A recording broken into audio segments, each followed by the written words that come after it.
IMF की कर्ज programme के लिए मजीद नई कड़ी शराइत सामने आ गई। पाकिस्तान ने बैनुल-अक़वामी मालियाती फंड एग्जीक्यूटिव बोर्ड से मंजूर होने वाले कर्ज प्रोग्राम के तहत NFC अवार्ड फार्मूले पर नजरसानी करने और ज़रई शोबा, प्रॉपर्टी सेक्टर और रिटेल सेक्टर को टैक्स नेट में लाने समेत मालियाती नज़्म नस्क के हवाले से इस्लाहात पर मबनी दीगर इक़दामात पर इत्तफाक किया है। इस बारे में वज़ारत ख़जाना के ज़राए का कहना है कि IMF की शर्त है कि पाकिस्तान NFC अवार्ड फार्मूले पर नजरसानी करेगा और IMF सूबाई हुकूमतों के अखराजात भी मॉनिटर करेगा। ज़राए के मुताबिक IMF कर्ज प्रोग्राम की कड़ी शराइत में यह भी शामिल है कि मुस्तकबिल में पंजाब हुकूमत की तर्ज पर बिजली कीमतों पर रिलीफ नहीं दिया जाएगा। पाकिस्तान IMF प्रोग्राम के दौरान ज़िमनी ग्रांट्स जारी नहीं करेगा और ज़रई शोबे, प्रॉपर्टी सेक्टर और रिटेल सेक्टर को टैक्स नेट में लाएगा। इसके अलावा IMF की शर्त है कि पाकिस्तान शोबा तवानाई को GDP के 1% से ज़ायद सब्सिडी नहीं देगा।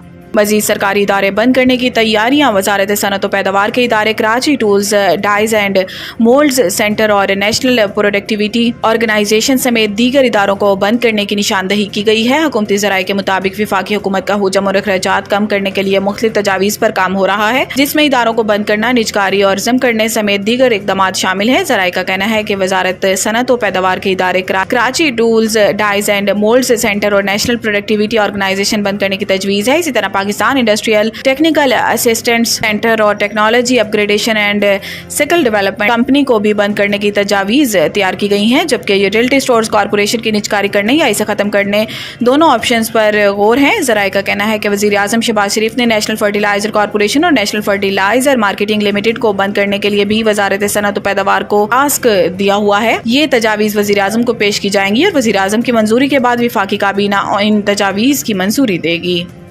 इस्लामाबाद हाई कोर्ट का एक हफ्ते में शिबली फराज का नाम ECL से निकालने का हुक्म। जस्टिस तारिक महमूद जहांगीरी ने सेनेटर शिबली फराज का नाम अदालती हुक्म के बावजूद ECL से ना निकालने पर तौहीन अदालत की दरखास्त पर समाअत की। शिबली फराज अपने वकील के हमरा अदालत में पेश हुए। इस्लामाबाद हाई कोर्ट ने कहा कि अदालती हुक्म पर अमल दरामद ना हुआ तो सेक्रेटरी दाखिला आइंदा समाअत पर पेश हों। दौरान समाअत अदालत ने इस्तफसार किया कि अभी तक नाम नहीं निकाला गया। वकील ने जवाब दिया कि ना बता रहे हैं और ना ही रिपोर्ट दे रहे हैं। जस्टिस तारिक महमूद जहांगीरी ने रिमार्क्स में कहा कि ये मामलात वहाँ असम्बली में क्यों नहीं बनाते, पार्लियामेंटेरियन है। वकील ने बताया कि वहाँ तो इससे उल्टा ही काम किया जा रहा है। स्पीकर साहब भी कहते हैं कि अदालत ने हुक्म दिया है कि एक हफ्ते में ECL से नाम निकाल कर अदालत को आगाह किया जाए और एक हफ्ते में अमल दरामद नहीं होता तो सेक्रेटरी दाखिला ज़ाती हैसियत में अदालत पेश हो।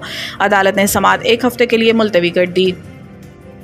लाहौर हाई कोर्ट नैब तरामीम के सदारती ऑर्डिनेंस के खिलाफ दरखास्त समाअत के लिए मंजूर। अदालत ने वफाकी हुकूमत और दीगर फ्रीकैन को नोटिस जारी करते हुए जवाब तलब कर लिया, जबकि अटॉर्नी जनरल को आइंदा समाअत पर अदालती मुआवनत के लिए तलब कर लिया गया। जस्टिस शुजात अली खान ने दरखास्त पर समाअत की। दरखास्त गुजार मुनीर अहमद के वकील अजहर सदीक ने दलाइल दिए। दरखास्त गुजार का मौक़िफ़ था कि सदारती ऑर्डिनेंस हंगामी सूरत हाल में ही जारी हो सकता है, लेकिन तरामीम पाकिस्तान तहरीक इंसाफ के बानी पर दबाव डालने के लिए की गई हैं। दरखास्त में मौक़िफ़ इख्तियार किया गया है कि कायम मकाम सदर की तरफ से ऑर्डिनेंस का इजरा सियासी मकासद के लिए किया गया। नैब तरामीम से बड़े रेफरेंसेस मुतासिर होंगे, जिससे अनारकी फैलेगी। इस्तदा की गई है कि अदालत सदारती ऑर्डिनेंस के जरिए नैब तरामीम कलअदम करार दे।